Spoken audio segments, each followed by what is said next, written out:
guest on this edition, the name Jesse Marcell. You will know that Jesse Marcell, key player in everything that happened in Roswell. He had a son who championed his father's cause, and he had a son, Jesse Marcell III, who is a freelance writer, author, and film producer, born in Southern California, grew up in the Rocky Mountains of western Montana. He was indoctrinated, it says in his biography, into his grandfather's legacy, not only as namesake but as protege.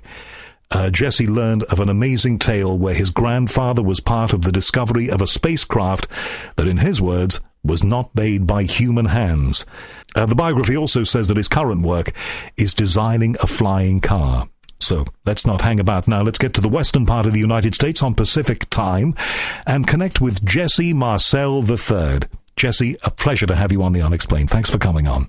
Well, thank you for the invitation. I'm excited to be here. Now, look, you and I have something in common, and it's a peculiar thing, really, but we have a legacy name. You know, Howard Hughes, I've had to live with that all of my life. If I go to America, when I get to passport control, they call their friends around, they say, I've got Howard Hughes here. You, because of your descendancy, if that's the right word, you know, I'm not descended from Howard Hughes, but you are descended from Jesse Marcell, whose name, of course, is written not only into popular fiction, but written into history. And everybody listening to this show, because my listeners are a kind of club, will know that name. You have an awful lot to, I won't say live up to, but you have an awful lot to carry along with you. Yeah, you know, it's actually...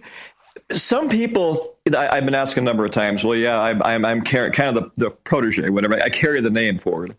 But what's interesting about it is that people, it opens a lot of doors, and it is not a negative thing. For my father, Dr. Jesse Marcell, he was actually in an era where people were more...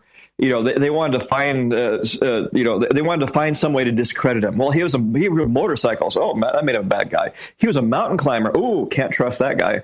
But at my age, anyway, I actually have people, friends of my kid. I have a couple kids, young kids in school. They're teachers, doctors, lawyers, approaching me about, you know, your name's Jesse Marcell. Do you have anything to do with that family, et cetera, et cetera, et cetera? And it's been a very positive experience. In fact, I can't think of anybody that's actually tried to come forward and say, oh, boy, you know. And so it's been kind of an interesting experience. And to be on the inside, I watched the movie about Roswell, which I guess was a pale reflection of the truth, but what came out of it was your grandfather suffered appallingly in the way that people often did in those days, supposedly for his country, to protect whatever information may have been needed to be protected at that time. That was the picture that we got. It is a tremendous burden to carry, isn't it, down all of these years? And your father, who I know that you lost your father 2 years ago, I lost my father 2 years ago as well. I know how that feels. I mean, your father fought for his father's credibility and reputation all through his life. Yes, he did. You know, and obviously, as the story goes, you know, he actually was part of the story back when he was 12 years old. But he did. In fact, you know, one thing that was very interesting is that, you know, this little part of his life, which wasn't that small, of course, affected him his whole adult life. He looked to the stars for answers for the rest of his life. It really made a huge impact on him. And in this genre, in this area, he really added legitimacy to this whole story, the idea of life that can traverse the universe, or a galaxy anyway.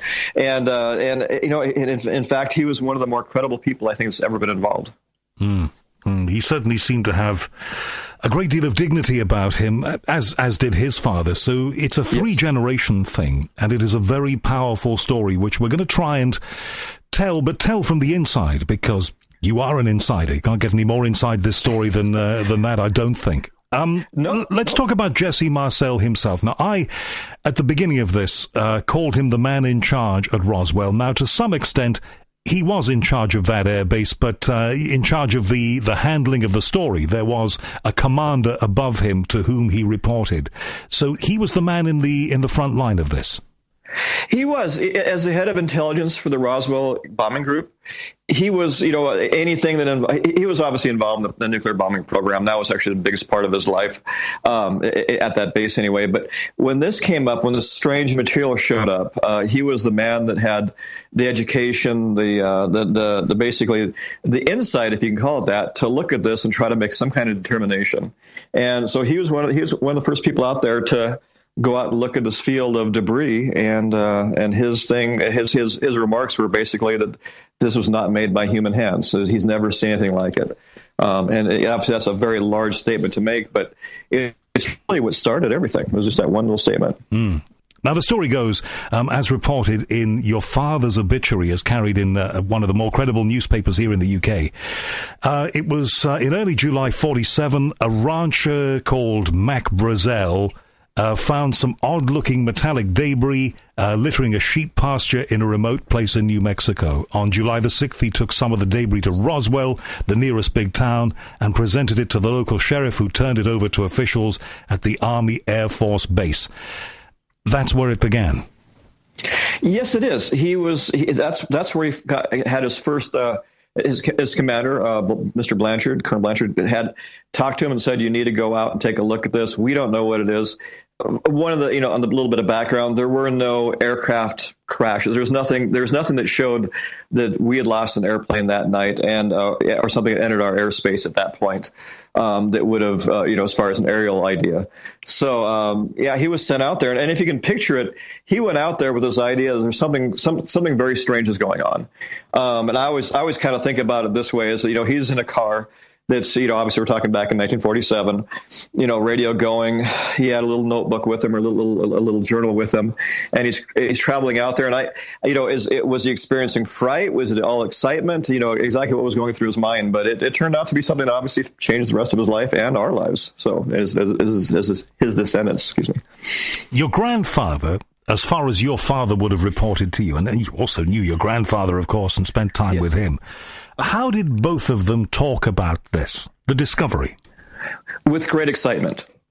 We always, the big story, especially back in the late 70s and 80s, was more of the conspiracy. Everybody was trying to discredit the idea that there was something out there, trying to discredit, no, he didn't know what he was doing. He was looking at a kite. He was looking at this, whatever. And that was kind of the view of a lot of the media on the site, anyway, at the pond, as they say. But the reality was, we'd sit around, and me and my father, brother, and sister would sit around watching Star Trek, the old 60s version. And we'd sit there and talk about Roswell and how exciting it was.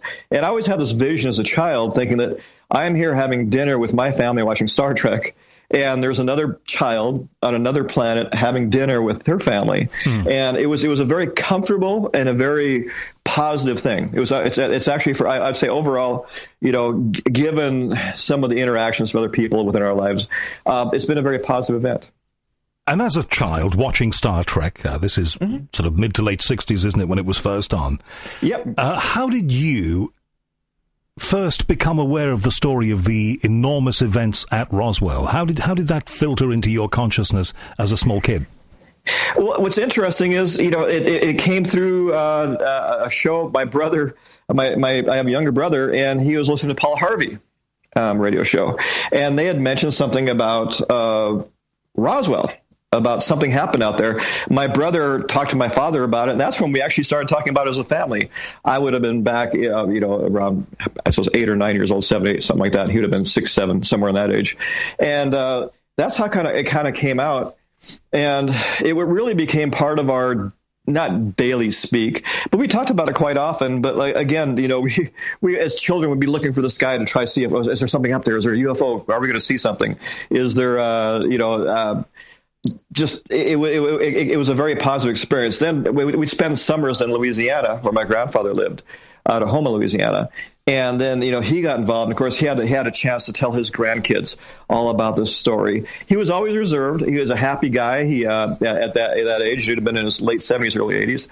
And he would talk about Roswell with a little glee in his eye, a little smile on his face. He'd always say, "Give us the story."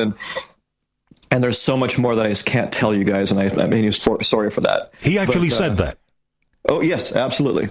And quite a number of times, actually, to us kids as we grew up. Very important. We're very impressionable when we're kids.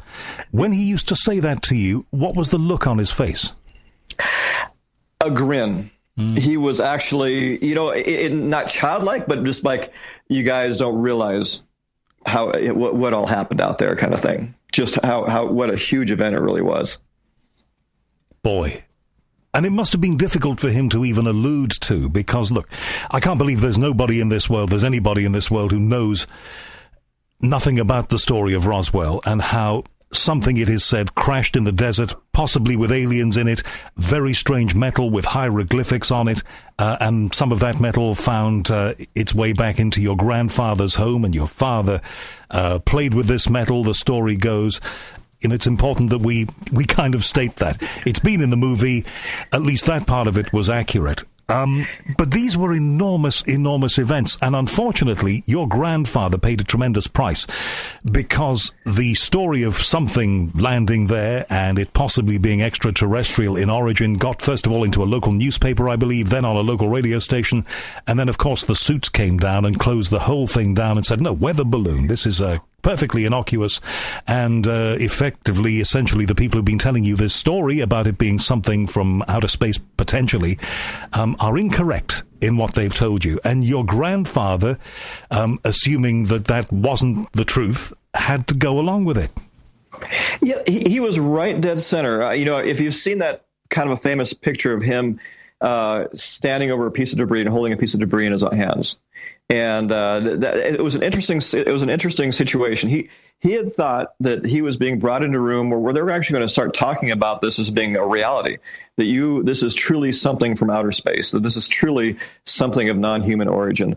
He walked in this room. He was basically barked a bunch of orders. In that room was what was called a Rowan target, a very simple device made out of something as simple as tinfoil, actually, and kite sticks, and said, "This is what you saw." And it's interesting if your viewers, or listeners, if you take a look at that picture, you'll see him not even looking at the camera. You see him looking off at someone that's basically barking at him to make sure he falls in line and does what he's supposed to do for his country. And that is that this is what you saw, period. But he had to sacrifice his reputation to an extent in front of the American population, the American masses, in the cause of national security. The story goes. And that's what it is. He was head of intelligence. That was his job. He was supposed to fall in line, do what he was told, and then if not, go along with the story and maybe even push the story. He went back home, back to the house with his wife Vio and my father, and said, "What you saw last night," and this is the night after he went by to show him some of the debris, and said, "This was a non-event. You did not see anything. Period." And the family didn't talk about it for another, 25, 30 years. Of course, we all hear stories of some very heavy people, security-wise, being involved around these operations. And when they want to close a thing down, they can get very heavy indeed. From what your grandfather said, and maybe what your father said, just as interestingly, were there any indications of that kind of tactic being used? My grandfather, yes, there's a story out there, and one of the true ones is that if he did not fall in line, that they'd find his bones in the desert, and that was a true statement. I've heard other people use that same statement in regards to themselves, but my grandfather, did say that he was warned at one point that he was not to talk about it. And this is where your dad comes into it, because all the accounts that we've read of this tell us that some exotic metal was brought home by Jesse Marcell Sr. so that his son could see it. You've never seen anything like this, son. Strange hieroglyphic-style writing on this, and look at this metal. It bends in ways that metal that we know about can't. It doesn't fracture. It goes back into shape, and all the rest of it. We've seen the popular fictional accounts and other accounts of this. Mm-hmm. And then, of course, they were made to hand back this material. What do you know of that? Well, it's interesting is the actual story, the not so much inside story is, my grandfather, he collected some of the debris with the idea of going back to the base. Well, it just happens that his residence in Roswell was somewhat on the way to the base. And, he was a high-level officer, so it's not like, it wouldn't be like him to break protocol by not going right to the base. But in his mind, he said, this is something very interesting. It's not from here. And if I don't show it to my family, they probably will never see it again. He said he felt it was going to get covered up right away.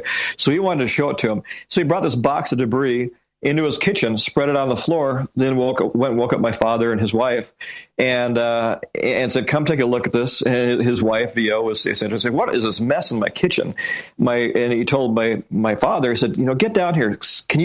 Do you see anything like wires and tubes?" Of course, the technology at the time was tubes, and anything like that, and any of this debris, anything that could even resemble something like that. And they couldn't. He said, "Well, can we try to? It's a puzzle. Can we try to fit any pieces together?" And that was a dead end too. And the hieroglyphics that you brought up, that was a very interesting point in that my father stood up to basically a light in the kitchen over the sink and was holding what had a cross section of an I-beam, a piece of metal about a foot long. And he held it up there and just looking at it, just looked like a piece of silver metal, grayish silver metal. And he found that if you put it at an angle, all of a sudden these symbols would appear. And he's like, Dad, come take a look at this. And my grandfather told him, he said, "You're probably the first human to see this alien language." And that's kind of where that started. So Jesse Marcell Sr., your grandfather, was pretty convinced. Now, there are those who said down the years that maybe he'd convinced himself that perhaps the evidence wasn't that compelling, and perhaps there was a lot of UFO-style hype around, movies being made, that kind of thing. He had just allowed himself to be swept up into a popular myth.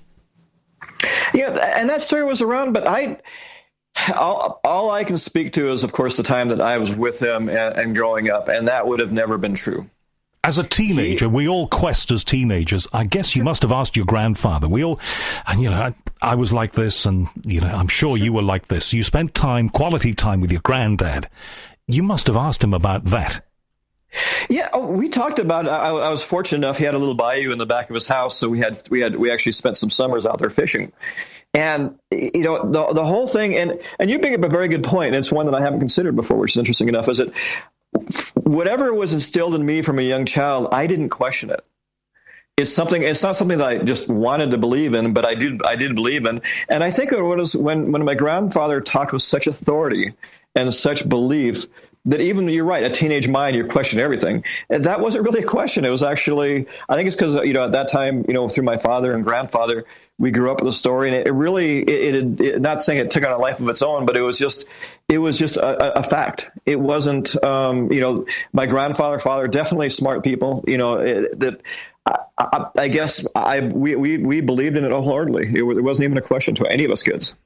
As your grandfather got older, and I want to return to the exotic material in just a moment. Yes. This question occurs to me. I've got to get it out there. Did your grandfather feel in any way embittered, upset even at the way that he'd been treated in respect of all of this? Or is he one of the old-style generation who simply did their duty, whatever that entailed?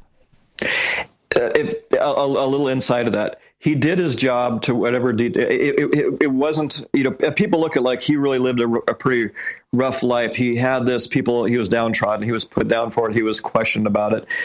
I never saw any of that.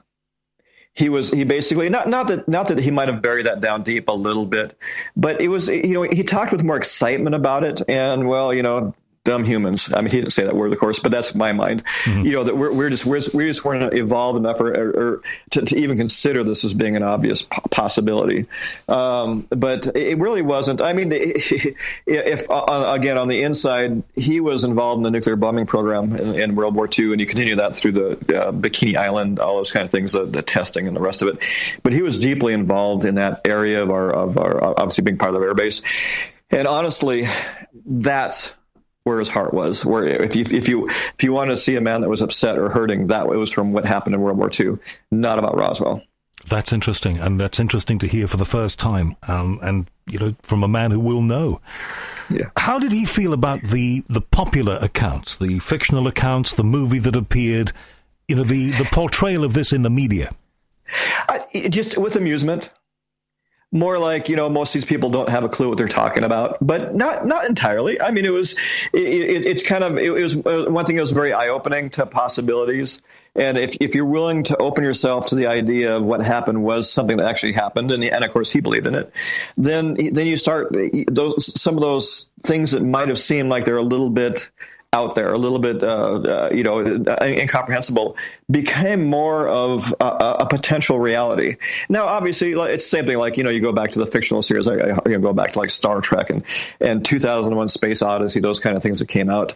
They're all fictionalized, but they gave a certain what do you want to call it? Excitement to this idea, the potential for life, and if I can kind of segue into this a little bit, back at the base, back at Wright Airfield, they put in some medical facilities, and some of our NASA astronauts of later years did their time. They cut their teeth back at Fort Pat or Wright Pat, and I have to think, and this is just my opinion, that Roswell actually, the stories coming out, that some people actually went into NASA because they wanted to find the truth themselves. Some of our great astronauts knew about Roswell, and they went and did a little bit of studying, and then they ended up putting their career forward because of it. Really? Do you think that applies to some of the people who went to the moon? Yes, absolutely. I think it had to play part of it. Just this idea. I mean, at the basis, NASA and the rest of these institutions, it's about science, it's about technology, it's about understanding. But at the end of the day, in your gut, it's always about what else is out there. And there is no better, as far as not better story. That's kind of the wrong word there. But Roswell kicked it off. It opened our senses. It basically, we grew up overnight when Roswell happened to that idea that something else is out there. And there's like I said, there's still some people don't believe that Roswell was something. I mean, but at the end of the day, and of course my view is a little bit tainted because I'm within the family. But there isn't a question that whatever this wasn't from here, that it was something that was amazing that happened to us. I mean, obviously everyone knows Voyager. We sent something out into space back then. I mean, thinking that it was impossible, there's nothing that might be a little bit smarter than us, a little bit more technologically advanced, couldn't have done something similar or much more advanced with some kind of life form on it, and sent it out into the universe. It boils down to that statement. It's like, are we so egotistical to believe that we are the only ones capable of doing anything? And those people who deny what is said to have happened at Roswell back in 1947, I think need to bear in mind this, and I'd love to get your thoughts on it because it comes straight from the horse's mouth. Of course it does. In order to lie about this, you would have had to have promulgated the details of a lie across 3 generations. I would think that would be almost impossible to do, wouldn't you? Absolutely, and nonsensical. It's just why again, perpetuate that lie. Why would my grandfather have even told his grandkids about it, or with enthusiasm talk to his grandkids about it? He had nothing to prove at that point. I mean, he was long retired. There was no real reason for him to bring this story to the family. And then again, my father one morning, back in the middle 70s, he walked in the back. We live with some acreage out in Montana in the middle of nowhere. Walked out with a Pulaski and started digging a hole. And within a few months, he'd built the biggest telescope in Montana, a big reflective telescope, just so he could get closer to the stars. It's just like, it's those kind of steps that, this touched him deeply, obviously. It's like you wouldn't live your life this way from a lie. And your dad, the original Yes. Jesse Marcell's son, Yes. Your dad, the story goes, played with this exotic material that his father brought home to show him because he thought it was important that the family knew about something momentous before the whole world, descended upon that place. Yes. What are the stories your dad tells you about actually touching that stuff? An interesting thing that was brought up about, if you're familiar with the story, you've heard about this, and this isn't our term, Marcell. We didn't come up with this idea, but the idea of memory metal. You could basically hold a piece of it, bunch it up in your hand, let it go, and it came back to be smooth, like almost like a fluid, but it was kind of between a fluid state and a hardened state anyway. The I-beams, those held the greatest fascination because of their markings on them and that kind of thing, where everybody was trying to figure out what was that, what could that mean, those kind of things. But as far as that goes, it obviously attached to my father. As far as, that was his biggest memory of it, was holding that debris. Like I said, that short experience of that evening was enough to change his life. It would be. If you've touched something that does not emanate from this planet, it is believed, then it has to be a life changer. Doesn't matter how old you are. Absolutely. And there's always, not to go into the conspiracy side of it, all these people say, well, he was a kid, 12 years old. He wouldn't know what he was holding. He had models of the X1 hanging over his bed, that kind of thing, and tissue paper and balsa wood, those kind of things. And it's kind of like, at 12 years old, could you tell the difference between a piece of metal and a piece of wood? Could you tell the difference between what would have been the government story of a piece of Scotch tape on a stick versus some hieroglyphs that appear in light? All these kind of things. It's just interesting how the story went. But as far as my father went, it was never, he was always open. He was always saying, if you can prove to me it was something else, I'm always open to listening to your story. What was this? If it wasn't what we thought it was, what was it? He was always open about that. But honestly, his everything that he'd seen and understood up to that point, up to the point of his passing, was that absolutely this was something from somewhere else. Jesse, you've been a kid, I've been a kid, we've all been kids. What I'd have done as a kid in Liverpool, because we were all pretty rebellious there, is I probably would have endeavoured to keep part of this. Are you telling me that down these years, the truth is that none of this was retained by your grandfather or your dad? They didn't keep a little bit? No, they didn't. There is one story that there might be some truth to. Two stories. One is that the next morning, my grandmother swept out the back door any little remnants that might have been left from the craft, from the pieces, and it might be underneath a concrete slab. So there's that. The other one is that he was pretty good friends with his boss back at the base. He and his wife would come over and they play bridge. And one night they came over with a piece of the debris. This is months after everything had settled down, and with an I-beam that my grandfather and he looked at out the window and kind of looked at the hieroglyphs, that kind of thing on it. And there's always been a question if that didn't end up somewhere.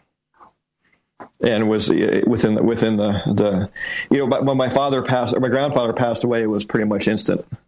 And who knows? I wish I could say more than that. And of course, as we said, you lost your dad 2 years ago, thereabouts. Yeah. He couldn't shed any light on any of that. No, he didn't give to speculation, but no, he didn't. He wasn't aware of something. I know he didn't have anything. Your father had a lifelong duty. As the I have a father, and if anybody'd made claims about my father, I would want to defend his honor, his reputation, until I leave this earth, shuffle off this mortal coil. And your dad did that for his dad. Yes. Did he ever talk to you about the battle that he faced, not to clear his father's name, but to make sure the story was straight? He absolutely, from my father's eyes, talking about his father, it was never a question about the reality of what they had looked at that night. That my grandfather was beyond reproach because of the things he does. He wouldn't have held the kind of position he did in our military at the time if he wasn't, the kind of man that had the stature to be believable. At least, he wasn't, and some people said, well, he was given to fancy. It's like, would he be the head of intelligence if he was nothing more than a dreamer? And then we've had that kind of conversation before, but no, definitely, he stood by him, and he had no reason not to. It's basically the story. The story was concrete. It stayed with the family. It never changed. That kind of thing.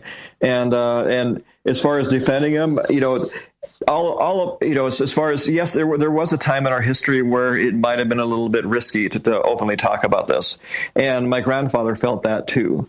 Now, so obviously later on, he decided to go ahead and talk to people about it. In fact, he was a big ham radio operator, and he was discussing with somebody else, I'm not quite sure who it was, of course, about what had happened back in Roswell, and that kind of blew the whole thing open. In what way? After it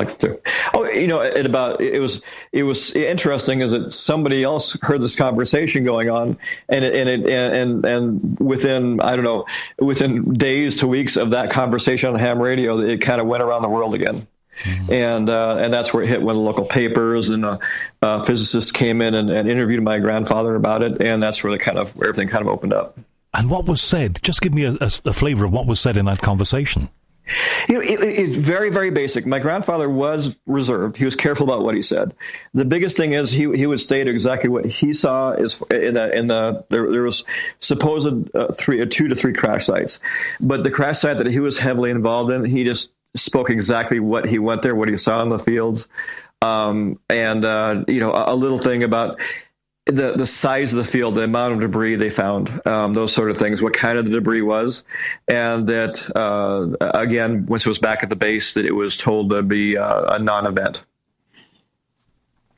Right. That it was in the process of being covered up on its way back from the field. I mean, that whole part, that whole idea, it got out of hand real quickly at the very beginning, and the attempt to at least get control of it, and then as they say, cover up, happened fairly quickly.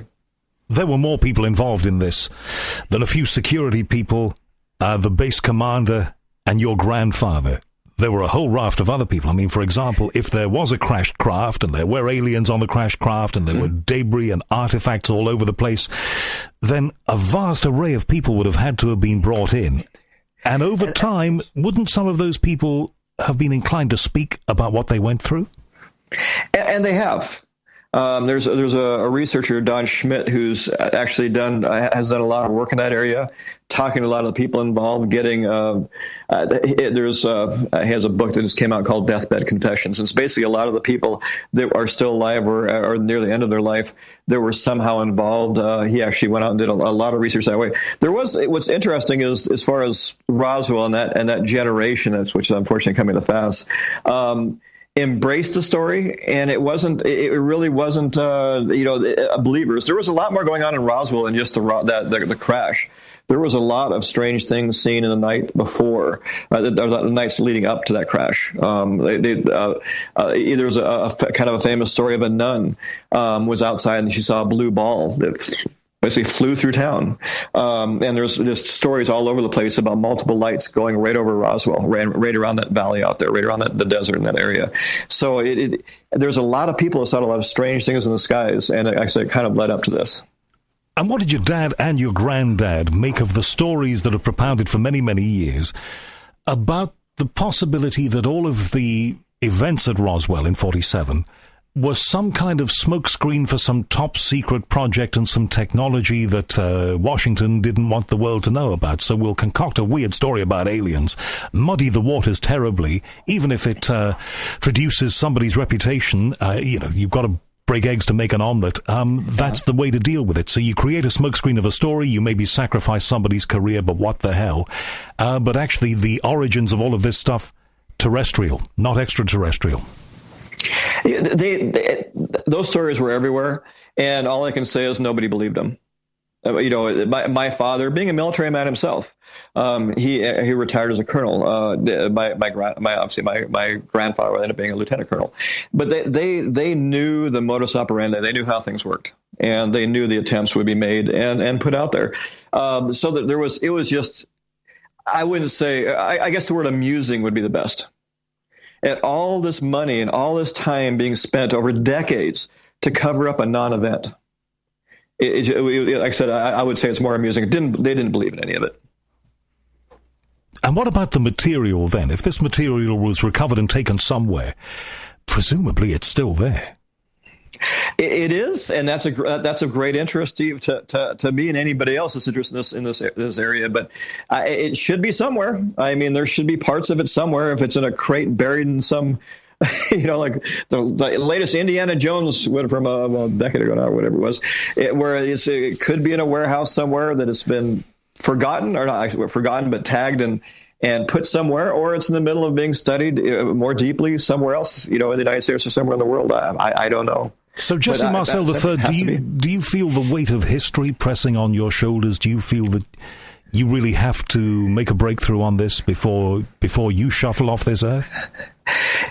I have a kind of a different way to look at things. I believe 100% with every fiber of my body that life exists in the universe. Not even a question. If you're willing to believe that life exists in the universe, then are you willing to believe that maybe that life existed before we did? Are there civilizations more advanced than we are? Well, it's not too hard to figure out that some of these Earth-like or planets out there are thousands, if not tens of thousands, of millions of years older than us. Once you start going down that road, where do you stop?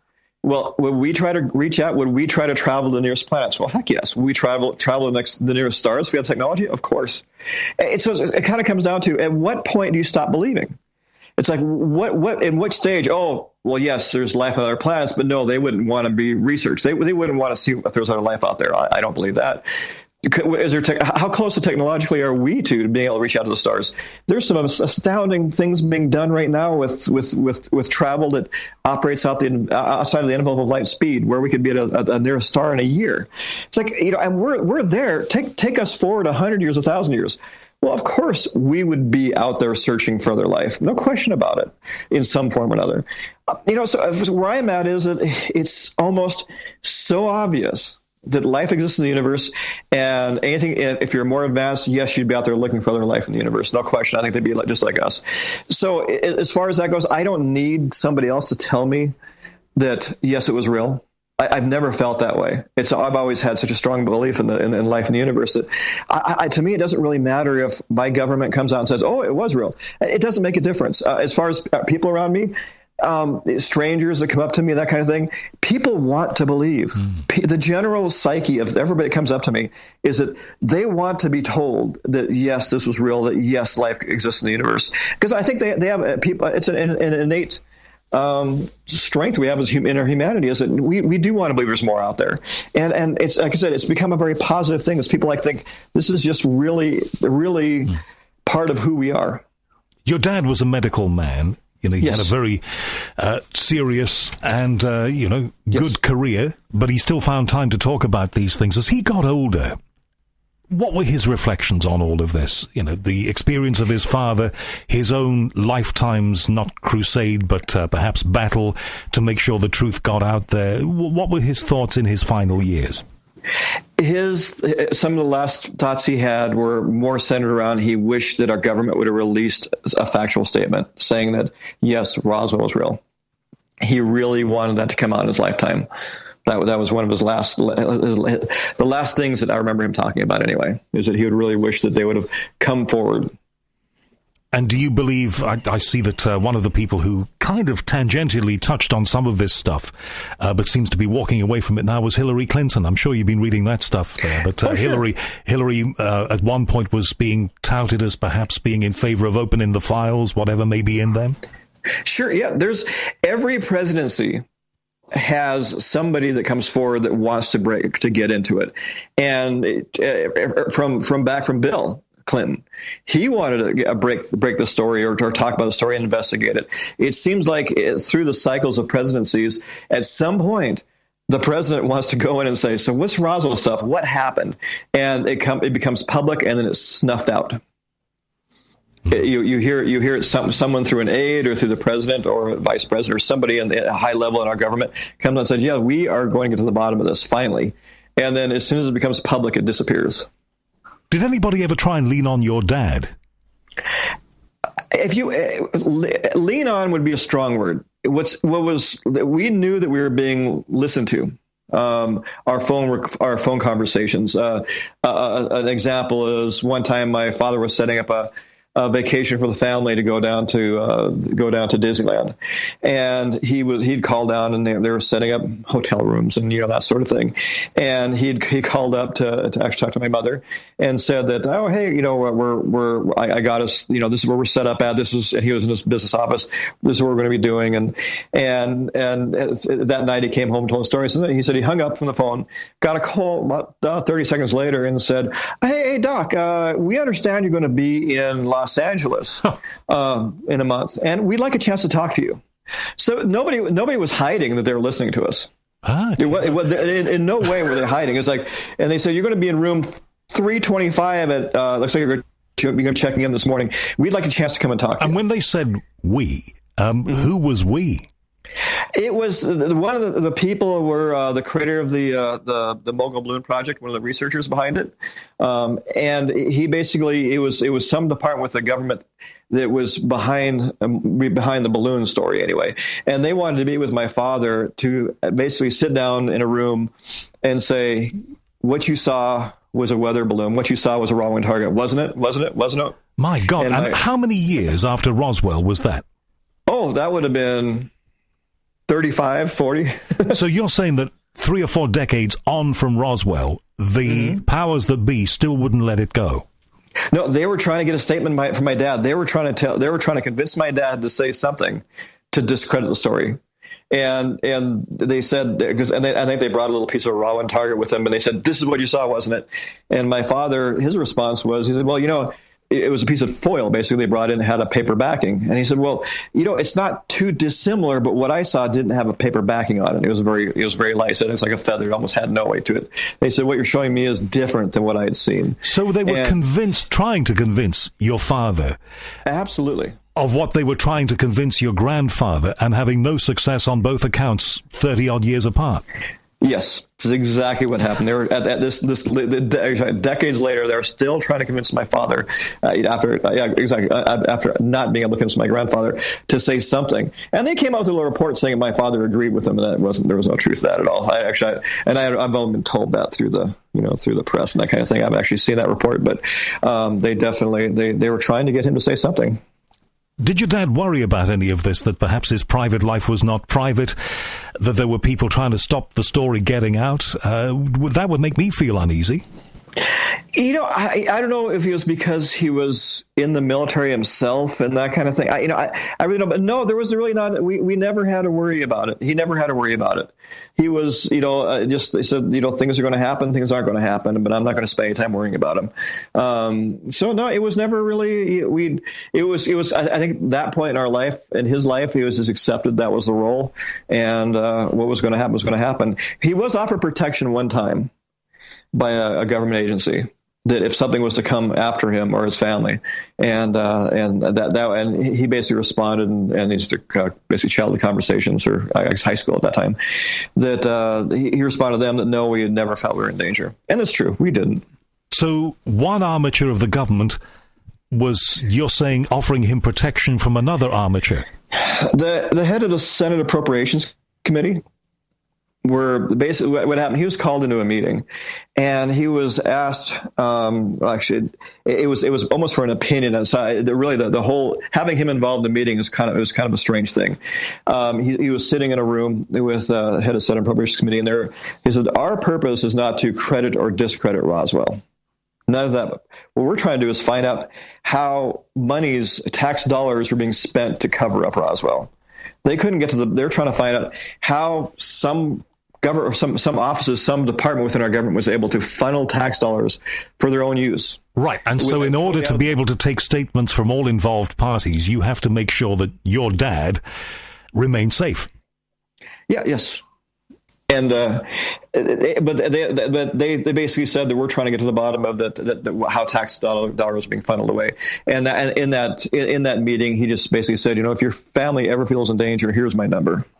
Now, isn't that interesting? Because that would indicate that somebody somewhere thought that a way of getting the truth out there was not to probe the issue itself, but to probe the money, to follow the money around it, and then the truth would get out. Sounds like that was somebody's plan.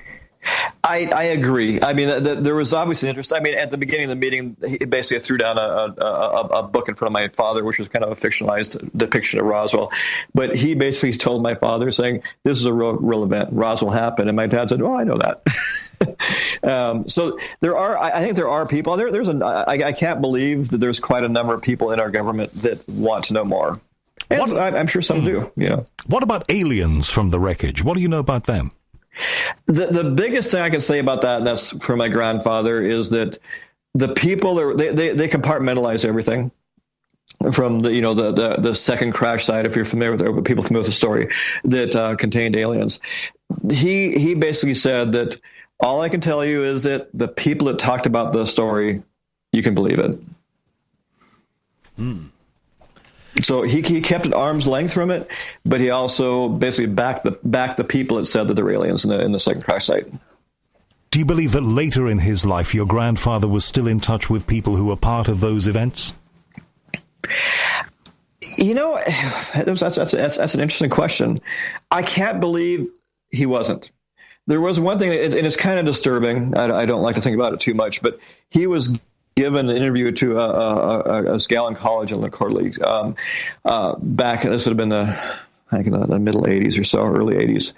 And he went through the story with her.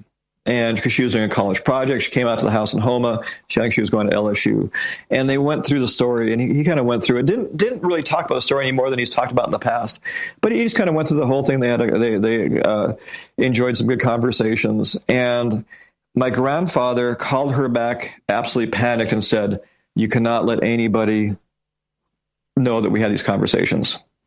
Something had happened to him between those meetings with this gal for the school project, and then her actually going to be releasing a paper on it. And he basically begged is too strong a word, but told her, please don't talk about this to anybody. Don't, I can't.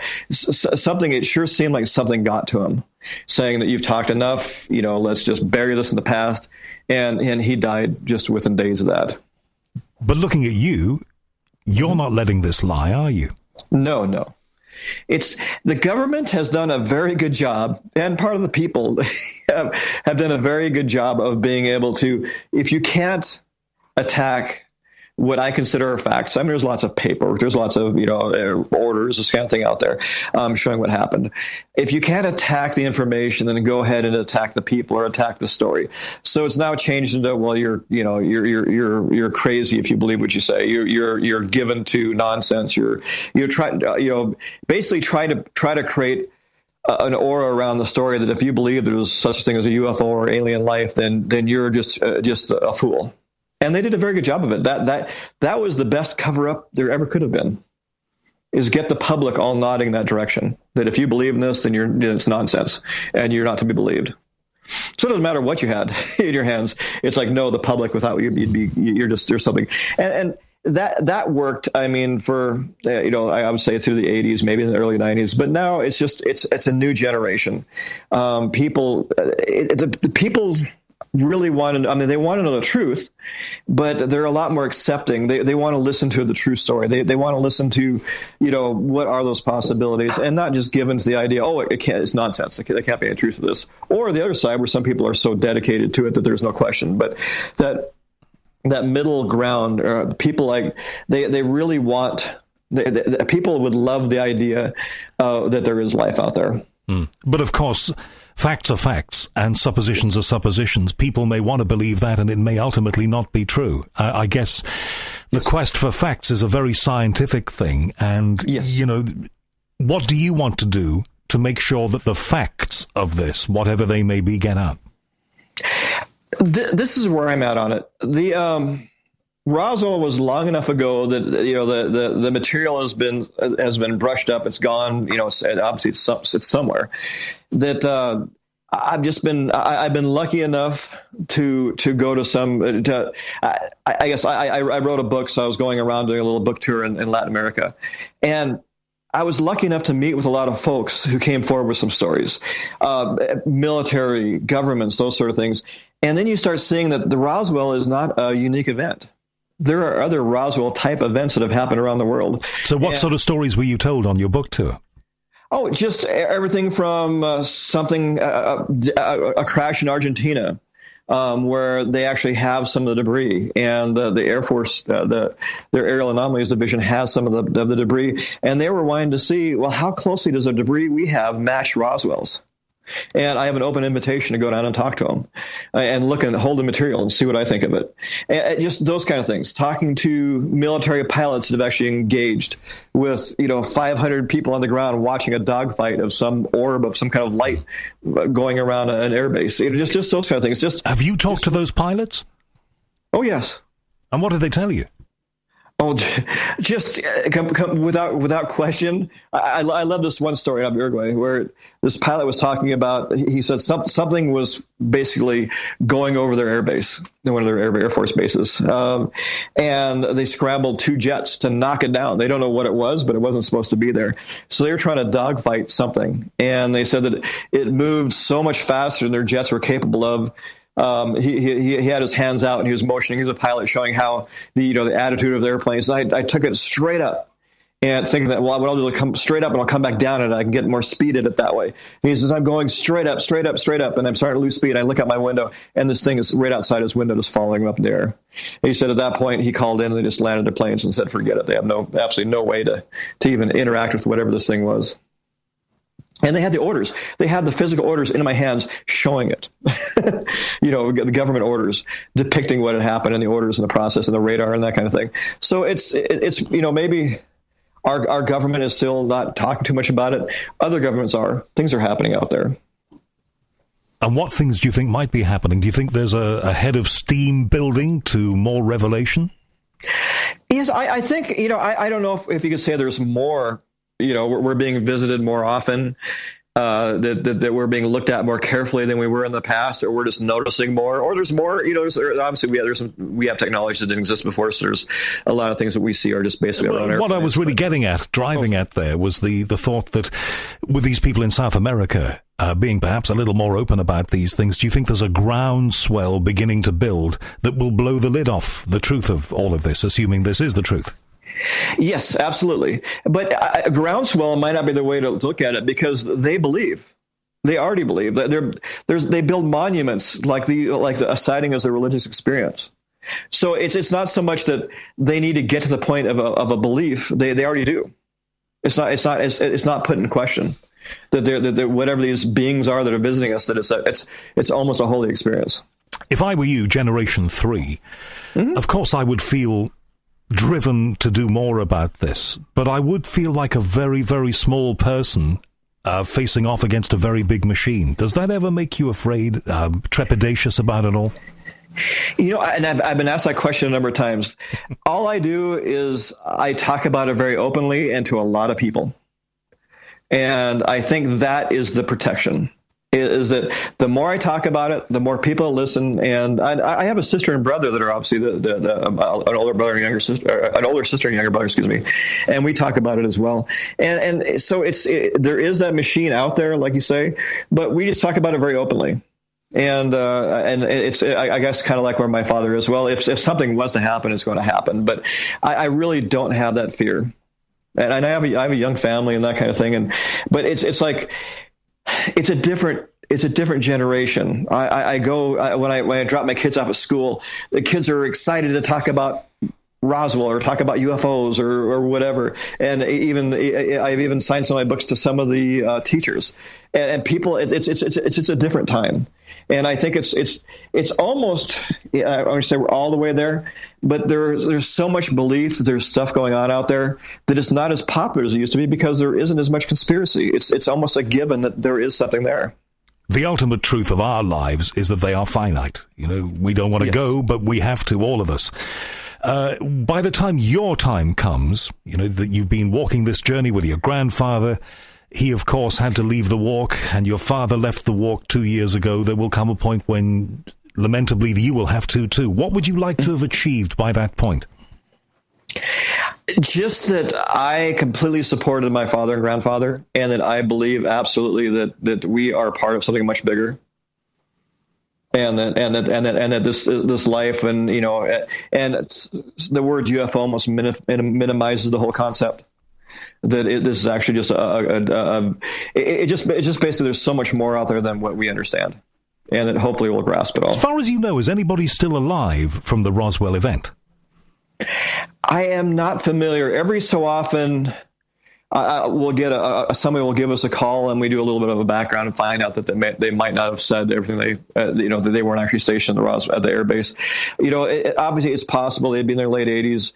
Again, back to John Schmidt, he did some research. I think there's a few people out there, but none that I'm aware of that I speak directly. Anyway. Or even the sons or grandsons, just like you and your dad, of people who were involved. It would be interesting to connect with them, wouldn't it? Oh yes, and there's like Brazel, the rancher. Some of his descendants had talked about it for a little while, and that because they had actually brought a little piece of it to one of their barns out of the field. And basically, this has been some years now. As the story goes, it was told to me through my father that they were one of the ranchers was openly talking about it at a bar at a Corona in New Mexico, and saying, yeah, we still have a little piece of that thing. It's pretty exciting. And some people showed up at his door the next morning demanding the government property. And again, this was decades after it happened. And at that point, their families decided, we're done with this thing. We're not going to talk about it anymore. We're sick of it. So they were warned off. Yes, they're warned. They said, we want our government property, and period. Just, don't. I wasn't in the conversation. Of course, I'm assuming that they demanded their property, and they'd better, be done with it, I suppose. There was a radio station involved in this as well that broadcast the news in the Roswell area. As far as I understand it from my reading of it, the people running that radio station, the news editor, they were pretty swiftly closed down, or forced to close the story down, weren't they? Oh yes, they were. The reports, all they had seen the newspapers. They announced they actually had found a flying saucer, and then that they had it in one of the anyway on the base, that sort of thing, and that was squashed almost as fast as it came out, within hours. You have a family. Do you have a son? Yes, I have a son who's 12 and a daughter who's 10. Would you like your son and daughter to carry this forward? Yes, they have no choice. It's part of our genes, and yes, definitely, and they were indoctrinated. Children of this age, you can't. There were no cartoons that didn't have some influence with alien life in it somewhere. Everything, it's part of everything, and it's to them, it's really not there's not even a question of the reality of Roswell, or of my grandfather, great grandfather's story, or the rest of it. It's just part of them. So it's definitely not a negative thing. Your father, what did he see his task as being through his life after, as his father got older and eventually died? What did your father see as his role in this? I think it was twofold. He spoke very, publicly open about it. Anybody that wanted to listen to the story, he'd be happy to tell them. Another was a personal journey, just an understanding, a connection with whatever it is that's out there. And that's what really drove him, that part of his life anyway, is to maintain that connection, or get that connection with something else out there. Right. And what would you, as we look forward into the next year, the next 5 years, say we reconvene this conversation 5 years from now, what's that going to be? I lose track of time, 2021. What would you like to have achieved by then?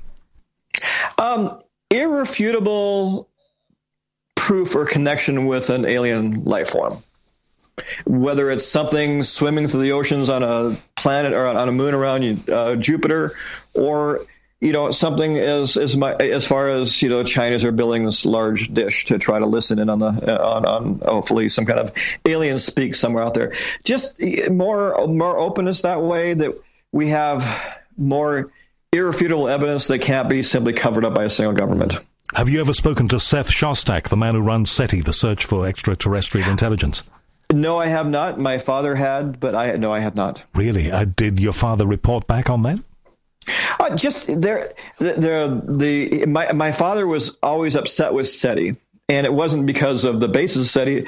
It's just that the parameters of proof of a signal coming from a foreign, from an alien, let's say, or civilization, had to go through such a rigorous program that he thought that it was way too tight to actually be able to prove a signal existed. He thought that it should have been, evidence. Some of the evidence of signals they received were definitely unexplainable, but because they didn't repeat themselves, they were immediately dismissed. And he always thought that was a crime. He said, "No, it's obvious. Whatever signal that was, it was a signal. It only came through once. That doesn't disregard that there couldn't be some truth to it." And just anyway, yeah. So he wasn't excited about that idea anyway. Okay. That there was a lot more going on. Well, I've spoken to Seth Shostak several times. Always seems to be a nice, amenable guy. I think that you should make contact with him, and I'd love to hear the outcome of your discussion. Bob, I'd be happy to. I just never have. Yes. All right. Well, listen, I'll look out his contact details and pass them on to you. Well, thank you. You are also involved because you've, just like your dad, your eyes are on the skies. Your current project is designing a flying car. Talk to me about that. Yeah, it's just what it is. And my father, he was a doctor, but he was a very brilliant physicist and an absolute genius. And he instilled a certain way of looking at things as we grew up. And I always was fascinated with different principles, physics. And I always thought there should be some way to put a dent in gravity, to be able to change change the way gravity affects mass to mass. So I always tinkered around, and lathes and machines and developing little devices, trying to minimize mass, change the mass of something through a given process. And I went from there thinking, well, okay, I have something that at least momentarily looks like it can alter mass. Sounds kind of far-fetched, but it's interesting. And I thought, well, it'd be good to have a platform. How can I really study this? How can I try to keep playing with these machines and try to actually get one to actually have an effect, a vector, an inertia, that kind of thing? And I thought, okay, I need to build this stable platform that will basically depict the motions of it. And that's where the idea of a flying car came from. And it wasn't supposed to be a flying car. But I do have a background. I'm a big sports car fan, those sort of things. And so I came up with a design for a car that could basically hover, or flying car, they call them, personal vehicles. And the whole thing kind of developed from there. I developed this design for a flying car, and then I went through and applied all their technologies, worked with a lot of engineers, and we came with the design concept, and we're actually just about ready to go into production with it. Really? How stable is it? Because instability has been the big problem for everybody who's tried this. It's based on a gyroscope. The car is basically a flying gyroscope. So in other words, it should be inherently stable. Yes, in fact, it's stable to the point where if you're piloting the thing and you lose control, just let go. You lose control of the craft. Just let go. It'll right itself and go back to a steady hover. And it's not just aerial robotics has come far a large distance in the last 5 years. So we're applying the latest computer technology, GPS, centering, all that kind of thing. So everything that's going on out there is helping us. Right, so, and is this going to be more than just a concept car? Is this something that might actually get into mass production? Yes, although just because of there's the rules and regulations, we're looking at doing a car show in Dubai in 2017, where we're going to display the car and have some flight tests and that sort of thing, and go to market with it. And we're coming back to this country as basically a hover car. So basically, we're governing the height that it can fly, restricting it to off-road vehicle parks, those kind of things, and so we're going to bring it back to the United States, and then go from there. Canada, we're looking at a French market right now.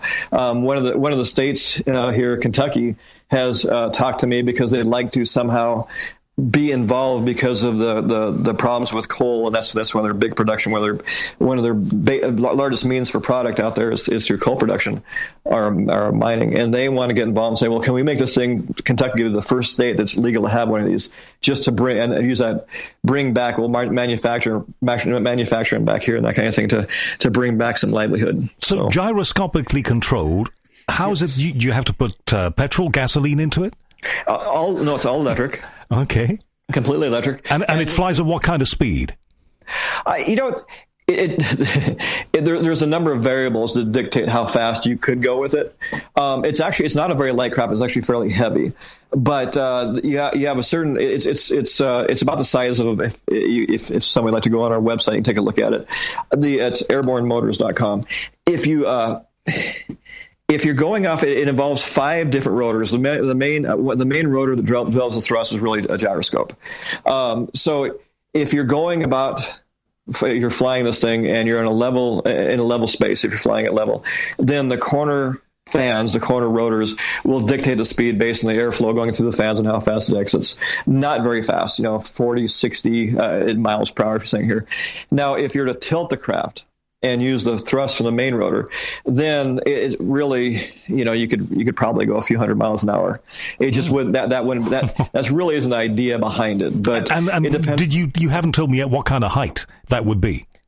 It's governed right now at 10 feet, very very low for safety. If you were to go 10 feet off the ground and crash, the amount of energy you'd be adding to the impact would be about the same as a skydiver when they land. So that's part of the idea of safety. Now, given that it has plenty of energy, it could go up high enough that you'd run out of air. But typically in a sport aircraft in the United States, under FAA regulations, you're talking about 3,500 feet. So it could easily operate in that airspace without a problem. And so you're taking this to France in 2017. Dubai, yes. Dubai, rather, in 2017. Lots of interest in this. When do you think we're going to be able to go into a showroom somewhere and buy one? And what will we have to pay? Well, the first ones are already being snapped up.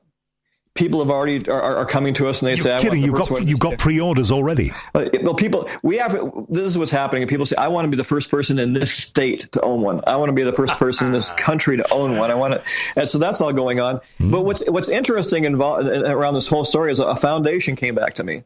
Because the car has a certain sex appeal to it, and it looks like the kind of thing a sci-fi movie might have created back, and it's kind of the way people, when they dream about a flying vehicle, this is kind of what they depict. And so they've come to me, and now they want to put together. We're going to do a road show, and it's basically to instill excitement and engineering into young kids. And so we're going to have a scale show car going around this country anyway on a semi with a big show that's going to go all over to the schools. Wow, you're going to be the Buffalo Bill of the flying car world, doing a road show. It's going to be a road show. Things are going so fast. A local university we've met with them. One of the hover car is not the only thing I've done. I also have patents on basically skis, articulating hoverboards, you could say. And they're actually going to create a class in the university to produce them. We're working with a vets organization, veterans, that are, for educational purposes, teaching composite technologies, and they're going to be building them. So it's just interesting how everything around me is now focusing on all this technology. And it's a lot of fun. I'll tell you, I've never had a better time. The quotes flying car, you haven't told me when this thing gets into production how much money I would have to find to buy one. Back to that statement. $25,000, $50,000, $500,000. The first ones are going to be north of 250,000 American dollars, and those are going to be strictly customs. It's basically they're going to be very, very, very limited production.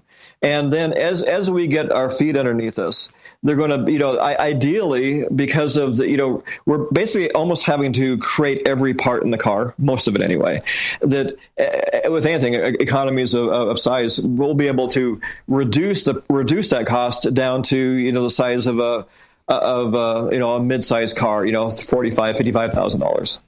I think your dad and your grandfather will be very proud of you. That is one thing that stings a little bit, is that my father died before I started really getting involved in this. I mean, to the point, I was always sketching, always had his ideas. But for the actual, I've just had some incredible people come along, get hold of me. They've seen the car. They want to be part of it. And unfortunately, it's really gotten legs underneath it after my father's passed. So it would have been nice to have shared it with them. But I kind of believe, there's more going on out there. Maybe he sees what's going on from where he's at. Look, we Brits find it a little indelicate to talk about money. You're a little more open about these things in the States. How much money have you put into the project? Maybe you find it indelicate too. I have accountants all the time asking me that. Can I just tell you, it's been a 5-year project, consuming thousands of hours. Well, yeah. Well, I don't know. If I said $500,000, if I said $1 million, I probably wouldn't even be close, would I? No, don't. Oh, definitely. It's been a labor of love. I'll tell you, I have more pure hours at my hands doing this than anything else. Boy, and then there's lots of people that are willing to work for stock in the company. There's just to be part of it. I want my name to be on there, to be part of your team.